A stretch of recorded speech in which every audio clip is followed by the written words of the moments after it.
IPLच्या 19व्या हंगामाला कालपासून सुरुवात झाली आहे। बंगळुरू इथल्या चिन्नास्वामी मैदानावर झालेल्या उद्घाटनाच्या लढतीत रॉयल चॅलेंजर्स बंगळुरू अर्थात RCBने सनरायझर्स हैदराबादवर 6 गडी राखून दणदणीत विजय मिळवला।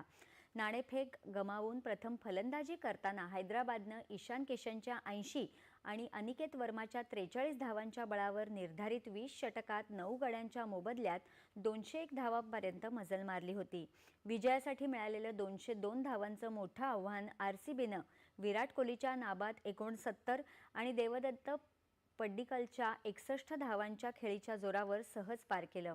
तत्पूर्वी प्रभावी गोलंदाजी करत अवघ्या 22 धावात 3 बळी टिपणारा जेकब डफी सामनावीर ठरला। दरम्यान या स्पर्धेतील दुसरा सामना आज मुंबईतील वानखेडे स्टेडियमवर मुंबई इंडियन्स आणि कोलकाता नाईट रायडर्स यांच्यात खेळला जाणार आहे।